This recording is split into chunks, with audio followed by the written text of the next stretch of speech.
You've been around investing in your own journey for a long, long, long time. But if you could go back to the beginning and do anything differently, what would it be? I would have just 100% told myself, trust yourself. You know, they don't. How can they know? It's not their path. You're the only one who can know your path.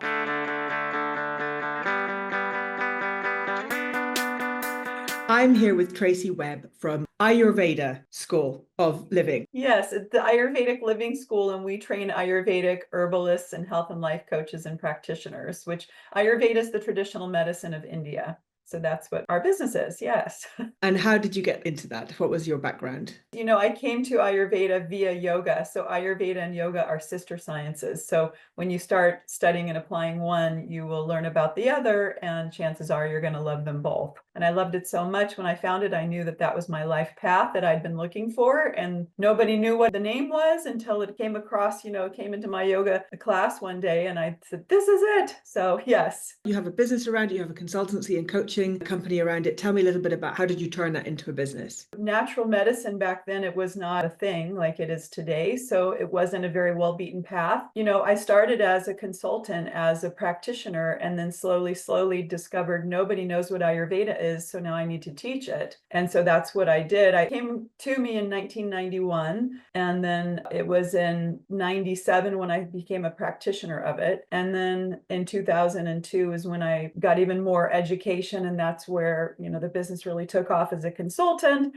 And then the school was launched in 06. So But Ayurveda, as you said, it's an Indian discipline. It's an Indian type of medicine. So are you yourself practicing actual kind of clinical application of the medicine, or are you just teaching how it's used and how to access it or what its benefits are? We do both. So we are training practitioners, health and life coaches, and herbalists. And so as you can imagine with COVID, like that kind of went gangbusters, as everybody and their mother wanted to be an herbalist and, understand natural medicine. But yeah, we're doing both. So students that go through our programs, they're definitely learning, how to apply it for themselves and heal themselves, and then also how to apply it for the sake of others and support others in a clinical practice setting. How are you actually providing services, and who are your customers? How are you doing it? So I appreciate what you're saying about how you can run a business a bit more intuitively and naturally according to your instincts, but you also at the end of the day have to bring in a customer, they have to pay you, you have to deliver a service or good no matter what it is. So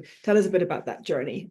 Yeah, so that journey, we had a brick and mortar. So before Right. COVID happened, we had a brick and mortar from 2006 to 2018. And then that's when I just had this big calling, like I need to go online. And thank God I followed that inner guidance, right? I took a few years during that time. It was like where I had one foot in one world, the brick and mortar, and one foot in the online world. And what I was doing was I was researching and learning which systems I wanted to use and how I was going to glue them together and how that was done. And so that's what I did. I took a few years, took my time, and then slowly implemented them. And actually your system was one of the first systems we got. And part of why I love your system is because it does let us do a lot as far as making it beautiful, and it's so user friendly. And if I have zero tech skills, you can guarantee our team has even less tech skills actually. When it came time to onboarding them into your system, that was also very intuitive and very simple and very streamlined. And within a few clicks, everybody was up and running. Where are you from, by the way? Where are you based? We're in Northern California in the United States. Yeah. Right. So Restricted to the people who are going to be walking past, going into your clinic. And now you've opened up your business to the world. And how have you seen that impact your business? Have you seen your business grown as a result? First year that we really went on business and we felt like we had things dialed in. Yes, the business was probably at 4x that year. Yeah. And exactly as your point is, like, we were so limited. It felt almost like we were trapped on an island here where we live so remotely. And so there's only a few 100,000 people in our entire county. It's one of the more remote counties in the state of California, which is a huge state, as you know. There was definitely a craving to be engaged with the rest of the world. And I knew that my tribe was online. And so that's exactly what going online enables us to do, is to be able to reach women and people that were needing these services and needing this philosophy and this way of life and self-healing and disease prevention that otherwise didn't have access, even like us that might be living remote. It was YouCanBookMe that basically brought all those customers internationally to your door. Yes, absolutely. It's played a pivotal role.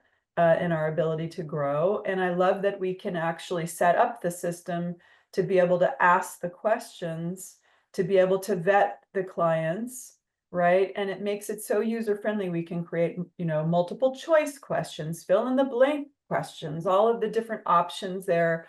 We also have integrated it via the Zaps with all of our other systems, which might sound scary if you're another fellow tech phobe out there, but it's actually not at all. You have made it so user-friendly that you just literally go in there, and I think it was like 2 clicks of a button, the Zap was up. What other tools are you using then? What are other things are you integrating YouCanBookMe with? How are you running your business at the back end? Currently, we're only redirecting all the contacts over to MailChimp, where we do our newsletters currently, and then also redirect to Kajabi, where we host our courses. How do you get customers? How do you improve your service? So we have marketing and all the different channels out there, so via social media, paid ads, our newsletter, etc. So, and word of mouth, we get a lot of word of mouth referrals to our business. So all of those systems are basically driving the traffic to our website, where they then see the requirement to book their session, their chat with us. They schedule their chat with us, and then usually pretty quickly they enroll into the program of their choice. So as a business owner, what keeps you up at night? What do you worry about? It's a lot about running the school more. It's more about, making sure that the teachers have their schedules and these kinds of things. It's not some major catastrophic event. More logistics. It's more the logistics, exactly. How have you managed to maintain a business calm then? Is that because, of course, the world that you're in, you must be very centered and very in control of your day-to-day? Living in a beautiful nature definitely regulates the nervous system. Just look out the window and you're regulated. And also, I feel like the yoga, the Ayurveda, right? The practices that we do, they are the practices that regulate the nervous systems. So you've been around, investing in your own journey for a long, long, long time. But if you could go back to the beginning and do anything differently, what would it be? The only thing I would do differently is I would not spend a lot of time asking other people their advice. If I could give my younger self advice, it would be 100% trust your inner yearning, the deeper knowing that you have. And even though everybody around you is going to tell you you're crazy, it can't be done, and what are you thinking to do Ayurveda? What is Ayurveda? Nobody's ever heard of it. This is insane. How are you going to make a living? Like all of those things, I would have just 100% told myself, trust yourself. They don't. How can they know? It's not their path. You're the only one who can know your path. Is there anything else about YouCanBookMe, the features that you really, really like, that you think you've really depended on? Just the ability to make it our own, to customize it. Because I know even to this day, a lot of the systems don't allow that. And just allowing us to give the visual piece, to put up a picture if we want, to change the colors if we want, that is game changing for any business. And I know that that can be a deterrent for a lot of folks. If they're not drawn in and don't feel comfortable in whatever that page is they landed on, they're not going to click through. So I think that that's a really important piece. We're coming to the end of this quick interview, Traci, and the last section is the would you rather section. Would you rather throw out your phone or your laptop? My phone. And just do your job on your laptop. Can you do everything you need?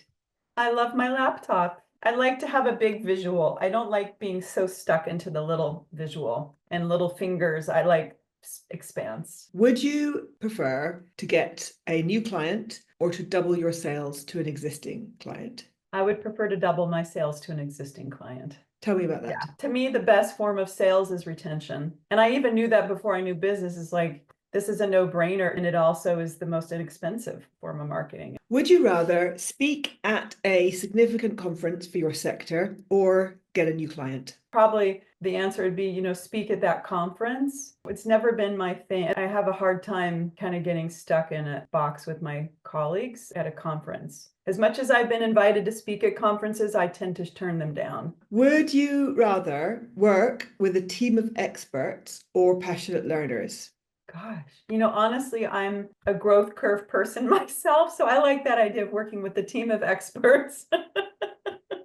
You'll be doing the learning. Really refreshing, like somebody helping me for a change. Yeah. And maybe it's a sign that I need a little break from all that, from all of the running of the business. But yeah. Last question. Would you rather be known for product quality or customer service? I would say product quality. Like, I really value the transformation that we provide. Now, I know the importance is the customer service. That's everything. So it's kind of hard to choose. these are hard to choose. Can I just say thank you so much for Aw. joining us? It's an absolute pleasure. You've been using You Can Book Me for 5 years. It makes me happy to think that you've transformed your business online Oh, because of it, and you've been you. running a successful practice, but you've managed to reach the world with that. And Oh, thank you that's so great. much. Thank you so much for the amazing product that you've created.